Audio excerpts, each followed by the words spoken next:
के रहमान खान साहब, हमारे रिजवान अरशद साहब, ये MLA उबैदुल्ला शरीफ साहब, इन हजरात ने कोशिश करके मस्जिद व्यापारियान से मदरसा चलाने के लिए इजाज़त इन लोगों ने दिलाई। तो आज की मुक़द्दस शब में मैं रहमान खान साहब का भी शुक्रिया अदा करता हूँ, रिजवान अरशद साहब का भी और उबैदुल्ला शरीफ, इनकी बड़ी मेहनतें हैं उस मदरसे को फिर से वहाँ जारी करने के लिए। रिजवान अरशद साहब से मैं फिर पर्सनल गुजारिश करना चाहता हूँ, मसाजिद को सेंटर बनाकर ज़कात का, एजुकेशन का, बीमारी का, जब MLA उसका कॉन्ट्रैक्ट रहेगा पब्लिक से, वोटर से, एक कनेक्टिविटी अगर रहेगी, बहुत काम हो सकते हैं, बहुत कुछ किया जा सकता है।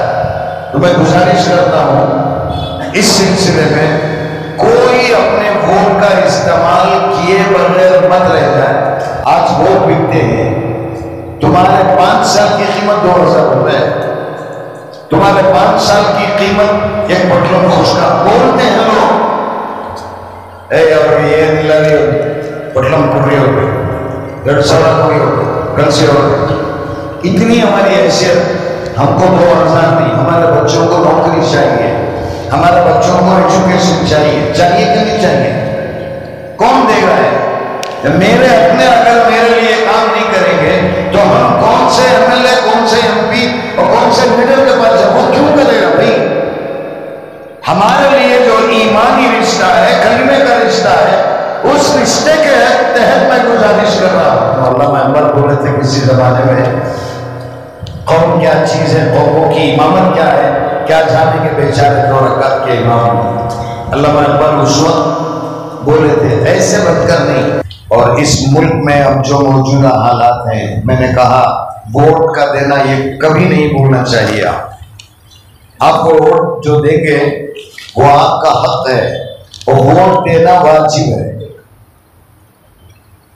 कैंडिडेट कलीमे का रिश्ता है, उस कलीमे के रिश्ते की बुनियाद पर और हिंदुस्तान की जो तस्वीर हमारे सामने है, हमारी मस्जिदें, हमारे मदरसे, हमारी बच्चियों के हिजाब, हमारे नौजवान बच्चों की दाढ़ियां, IAS, IPS, कहीं कोई हमारी एंट्री नहीं है, सब जगह रिश्वत है।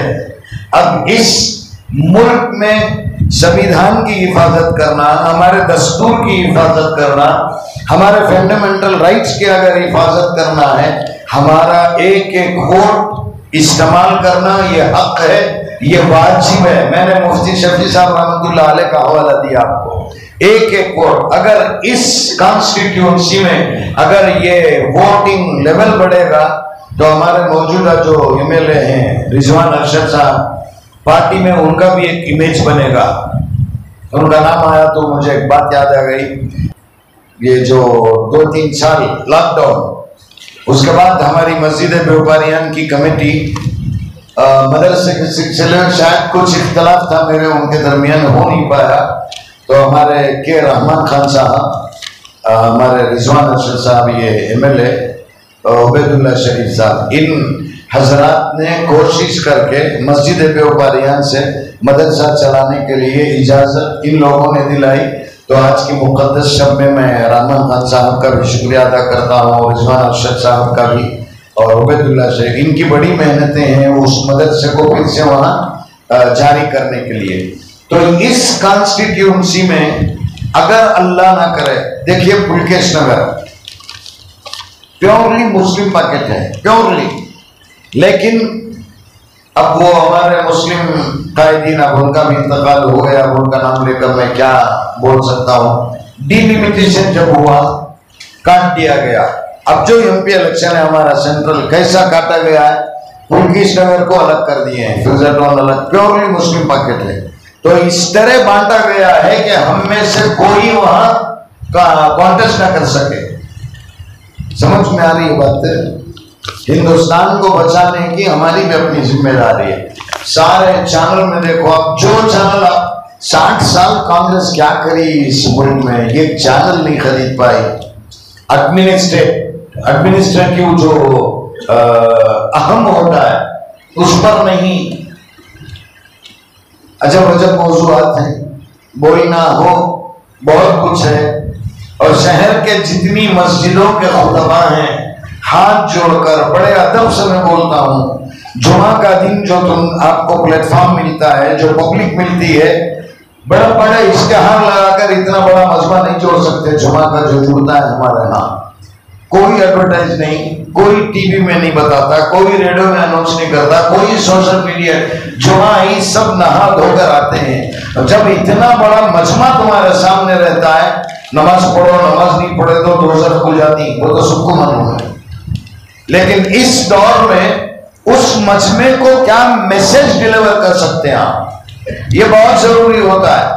उसके लिए जरूरी है, मैं बहुत माजरत चाहता हूं, मुझसे ज्यादा पढ़े लिखे, मुझसे ज्यादा काबिल, मुझसे ज्यादा होनहार बहुत सारे खुतबा हैं मसाजिद में, लेकिन उस स्टाइल को अपनाने के लिए किताबों का मुताला जरूरी, पर्सनल किताबें पढ़ें। कौन-सी की एक वीडियो डाल ले, वहां हजरत क्या बोल रहे हैं वो सुन ले, जुमा में आपको वो बोल डाले, ना सर मालूम ना पैर मालूम। ऐसा नहीं होना चाहिए। जब इतना बड़ा मजमा आपके पास आता है, एक ऐसा मैसेज जाए जो उनकी जिंदगी में कहीं ना कहीं तब्दीली का जरिया बन जाए, बदलने का जरिया बन जाए, बहुत हो सकता है। तो शहर के तमाम खुतबा जो अच्छा बोलने वाले हैं, उससे पहले उनकी मस्जिद की कमेटियों से मैं गुजारिश करूंगा, कम से कम अल्लाह के लिए मिंबर रसूल और मेहराब को छोड़ दीजिए, वहां कुछ भी ताकीद मत कीजिए, ये नको बोलो, वो न कहां बोलना। फिर एक जगह यही है जहां हक बोल सकते हैं, यही एक मिंबर है। इमाम साहब खड़ा तो पीछे, सीएम आया तो भी पीछे करना, पीएम आया तो भी, एमपी आया, कौन तो रंग का आया तो भी पीछे करना। बच्चा हमारा शागिर्द दूसरे ने उन्होंने नमाज पढ़ा है, नहीं मैं उसका हजरत मैं सामने खड़े को नमाज पढ़ता हूँ, होती नमाज। वैसा प्योरली यही एक जगह है जहां बड़े छोटे का कोई नहीं है, एक ही जन सब पे खड़े हैं। जाम बेचने वाला भी खड़ा है, इरफान रजाक से मस्जिद में आके वो जाम बेचने के वाले के बाजू खड़े जाती नहीं, वहां अमीर गरीब नहीं। ये जो जुमा का प्लेटफॉर्म है, इतना मैसेज दिया जा सकता है, सोसाइटी में काम किया जा सकता है। और गुज़श्ता आखिरात की बात मैं फिर रिपीट करना चाहूंगा, रिजवान अरशद साहब से मैं फिर पर्सनल गुजारिश करना चाहता हूं, मसाजिद को सेंटर बनाकर ज़कात का, एजुकेशन का, बीमारी का, जब एमएलए उसका कॉन्टेक्ट रहेगा पब्लिक से, वोटर से, एक कनेक्टिविटी अगर रहेगी, बहुत काम हो सकते हैं, बहुत कुछ किया जा सकता है। तो मैं गुजारिश करता हूं इस सिलसिले में कोई अपने वोट का इस्तेमाल किए बगैर मत रह जाए। आज वोट बिकते हैं, तुम्हारे 5 साल की कीमत 2000 रुपए, तुम्हारे 5 साल की कीमत एक पटलम खुशका। बोलते हैं लोग ये दिल्ली पटलम कुड़ी हो गई, 150 कुड़ी हो गई, कल से हो गई। इतनी हमारी हैसियत, हमको 2000 नहीं, हमारे बच्चों को नौकरी चाहिए, हमारे बच्चों को एजुकेशन चाहिए, चाहिए कि नहीं चाहिए? कौन देगा है? मेरे अपने अगर मेरे लिए काम नहीं करेंगे तो हम कौन से एमएलए, कौन से एमपी और कौन से लीडर के पास जाए? वो क्यों करेगा भाई? हमारे लिए जो ईमानी रिश्ता है, कलीमे का रिश्ता है, उस रिश्ते के तहत मैं गुजारिश कर रहा हूं। और ऐसे बड़े बड़े लोगों के अतराफ जो टीमें रहती हैं, पार्टी वर्कर्स, बहुत अल्लाह को जवाब देना है। मिसगाइड हजरत मौलाना खलील रहमान सज्जाद नवानी साहब का एक झूला बोल के अपनी बात खत्म करता हूँ। हजरत मदीने मुनव्वरा से पढ़कर आए, आने के बाद अपने वालिद की खिदमत में पहुंचे, खुद हजरत बोल रहे, पहुंचकर हजरत ने अपने वालिद से कहा, मौलाना मंजूर नवानी रहमतुल्लाह अलैह से, अब्बा जान कोई नसीहत कीजिए। सिंपल एक झूला बोले कहते, हजरत सर पर तेल डालने वाले से होशियार रहिए। सर पर तेल उम्मन होता है, हजरत हमको मालिश करते हैं, सब होता है, घरों में भी होता है, मदरसों में। तो हजरत बोले थे जो खास खादिम रहता है तुम्हारा, जो सर पर तेल डालता है, उससे बहुत होशियार रहना। तो हजरत ने पूछा ऐसा क्यों?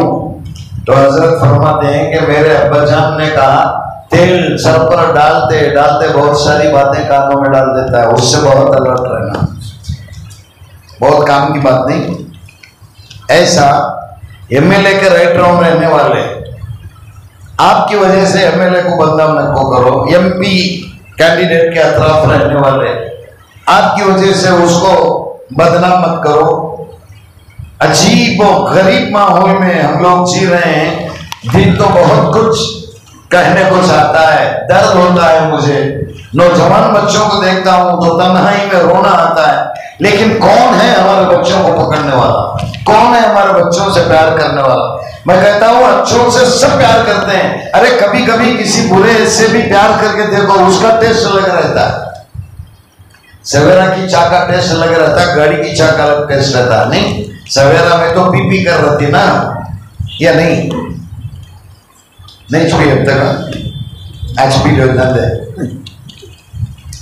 मतलब बड़ा प्यारा बच्चा रहे, बहुत अच्छा बच्चा, बहुत अदब का बच्चा, बहुत अखलाक का बच्चा, ठीक है भाई।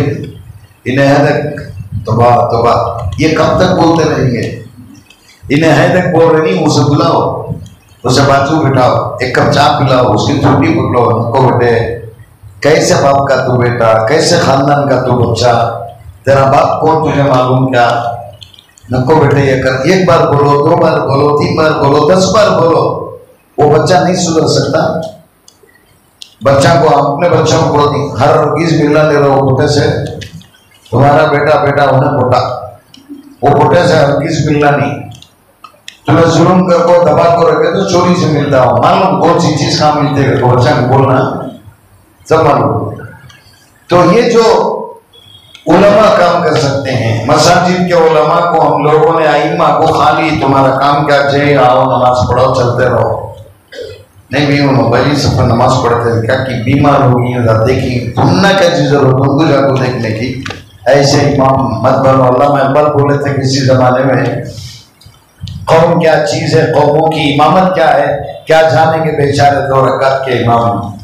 अल्लामा इकबाल उस वक्त बोले थे, ऐसे बनकर नहीं, आप सबको बोल रहा हूं जितना मजमा है, अगर आपके दोस्तों में ऐसा कोई है उससे मिन्नत करो, समाजत करो, प्यार करो, उसे समझाओ, इंशाअल्लाह बहुत सारी तब्दीली आएगी।